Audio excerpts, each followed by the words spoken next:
Hello everyone, welcome to another episode Unfiltered Moment with Porismita. আপোনালোক সকলোৰে খবৰ কেনেকুৱা আৰু বিহু কেনেকুৱা গৈছে আৰু আপোনালোকৰ বিহু প্ৰগ্ৰাম বিলাক চাইছে নে নাই নিশ্চয়কৈ কমেন্ট সেকশনত জনাবচোন দেই আৰু যেহেতু বহাগ মাহ বুলি ক'লে সদায় পোনপ্ৰথমে গামোচাখনে আহে আৰু গামোচাখন দি আমি বহুত কিছুমান কিবাকিবি বনাবও পাৰোঁ তেনেকুৱা এতিয়া যেহেতু বহাগ মাহ মই ভাবিছোঁ আজি গামোচাৰ জুৱেলাৰী এটা বনাম আৰু নেকলেছ আৰু ইয়াৰিংছ বনাম কিন্তু মানে নিজে কিনি পিন্ধাতকৈ বনাই পিন্ধাটো বহুত বেছি ভাল লাগে মানে এটা শখ থাকে যে বনাই পিন্ধাটো কিনিটো সবে পিন্ধিব পাৰে কিন্তু বনাই পিন্ধাটো এটা বহুত বেছি এক্সাইটমেন্ট থাকে তো মই ভাবিছোঁ আজি হেতু বনাম আৰু এটো মোৰ কাৰণে ফাৰ্স্ট টাইম হ'ব যে মই প্ৰথমবাৰ জুৱেলাৰী বনাম এনেকুৱা কাম কৰিম মানে So কি হয় মোৰ I have no any idea but I will try my best so মই ভাবিছোঁ আপোনালোকৰ লগতো শ্বেয়াৰ কৰোঁ যি হয় ভাল হয় বেয়া হয় সকলোবোৰ আপোনালোকৰ লগত শ্বেয়াৰ কৰিম আৰু একেবাৰে শেষত যিটো মানে ৰিজাল্ট ওলাই হেতু মই পিন্ধি পেলাই আপোনালোকৰ লগত শ্বেয়াৰ কৰিম তেন্তে হলে বলক আজি মই ভিডিওটো ষ্টাৰ্ট কৰি দিছোঁ আৰু আপোনালোকেও চাই থাকক মই কেনেকেনো বহি জুৱেলাৰীটো বনাওঁ বলক জুৱেলাৰীটো বনাবলৈ মই ডাঠ কাগজ লৈছিলোঁ এটা বাকচৰ মানে এনেকুৱা যে নাহে যেন কিছুমান বাকচ এই তেনেদৰে বাকচৰ পৰা এটা ডাঠ কাগজ মোৰ জোখাই পেলাই কাটি লৈছিলোঁ আৰু এই ফেভিকল এটা লৈছিলোঁ ফেভিকল আঠাটো আৰু এনেকুৱা এখন A4 সাইজৰ পেপাৰ আছিলে মানে যিকোনো কাগজ ইউজ কৰিব পাৰে সেইটো জোখাই মানে যেতিয়া আপুনি আঠাটো লগাই দিম নহয় সেই আঠাটো আকৌ এখন মানে এনেকুৱা পেপাৰ দি আঠাটো লগাই দিম যাতে ধৰিব নোৱাৰে এনেদৰে কাটি লৈছোঁ আৰু হেতুৰ জোখ দি পেলাই এনেদৰে কাটি লৈছোঁ ইয়াৰিংছৰ কাৰণেও সেম টু সেম প্ৰসেস একে কৰিছোঁ আৰু মই এনেকুৱা গামোচা এখন লৈছোঁ গামোচাখনৰ মানে যিটো ফুল আছে নহয় সেই ফুলটোৰ পৰা কাটিম জোখত মানে যিখিনি আগতে ইয়াৰিংছ আৰু ফুলিযোৰ কাৰণে যিযোৰ মানে কাটিছিলোঁ সেনে কাটি লওঁ আপোনালোকে চাই থাকক আৰু এইখিনি পানী কাটিলোঁ এনেদৰে আৰু এনেদৰে এতিয়া আঠা লগাই দিম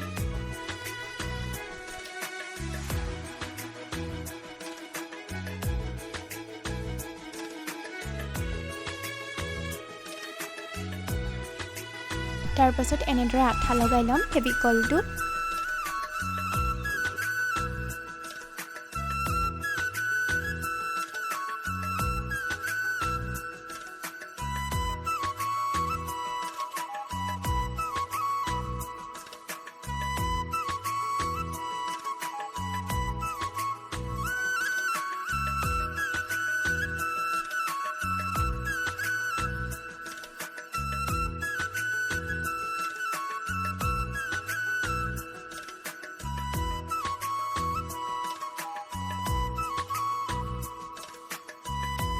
আৰু তাৰ পাছত আঠা লগোৱাৰ পিছত এনেদৰে মানে কাগজখিনি যে লৈছিলোঁ সেই কাগজখিনি এনেদৰে আঠা লগাই দিছিলোঁ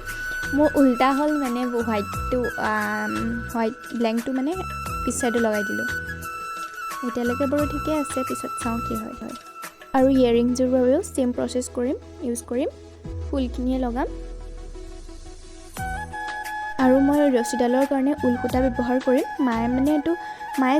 কিবা কিবি কুৰ্চা কাম কৰি থাকে যে সো মায়ে এনেকৈ তিনডালকে এনেকৈ কৰিয়ে থৈ দিছে মায়ে কিবা কামো কৰি আছিলে সো মই সেইটোৱে ইউজ কৰিম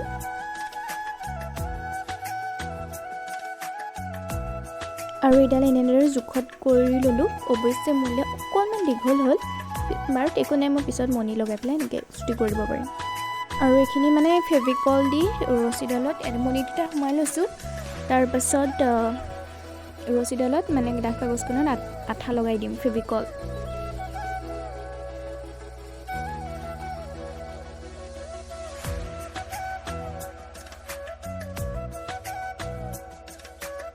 এইটো আঠা দি হৈ গ'ল আৰু এতিয়া দহি বুলি কয় নে কি বুলি কয় ইমান ভালকৈ নাজানো মই ইমান এইবিলাকৰ প্ৰতি নলেজ নাই এইটো ফাৰ্ষ্ট টাইম হয় মোৰ যিমান নহওক মই ট্ৰাই কৰিছিলোঁ আৰু বহুতখিনি আৰু দহিটোৰ কাৰণে এনেকৈ সূতা লৈ ল'ম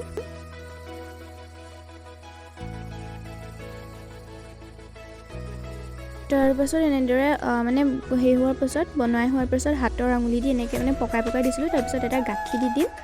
গাঁঠি দি দিয়াৰ পিছত তাৰ মাজত আৰু এটা গাঁঠি দিম দি পেলাই কাটি দিম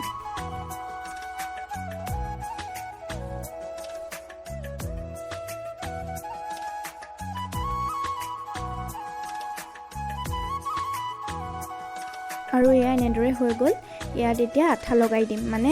যিটো গামোচাৰ ছেটটো বনাইছিলোঁ তাত আঠা লগাই দিম।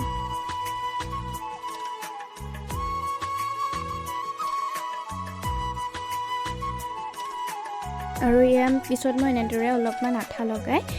তাত অকণমান হোৱাইট পেপাৰ এনেকৈ এড কৰি দিছোঁ। ফাইনেল লুকটো ফাইনেলি হৈ গ'ল মোৰ এইটো। ইমান বেয়া হোৱা নাছিলে বাৰু, যিহেতু মই ফাৰ্ষ্ট টাইম ট্ৰাই কৰিছোঁ। ভাল হৈছে মোৰ কাৰণে, পাৰফেক্টেই হৈছে, বাট অকণমান ৰছীটো দীঘল হৈছে মোৰ কাৰণে। সেইটো মই এই পিছত এডজাষ্ট কৰি ল'ব পাৰিম। আপোনালোকৰ কেনেকুৱা লাগিছে নিশ্চয়কৈ কমেণ্ট ছেকশ্যনত জনাব দেই। আৰু ইয়েৰিংছৰ বাবে চেম প্ৰচেছ ইউজ কৰিম। ইয়েৰিংছত খালি আগৰ মানে বেলেগ এযোৰ ফুলি আঠা লগাই পেলাই এনেকৈ এড কৰি দিছোঁ। আৰু ফাইনেলি হৈ গ'ল এইটো চাওক।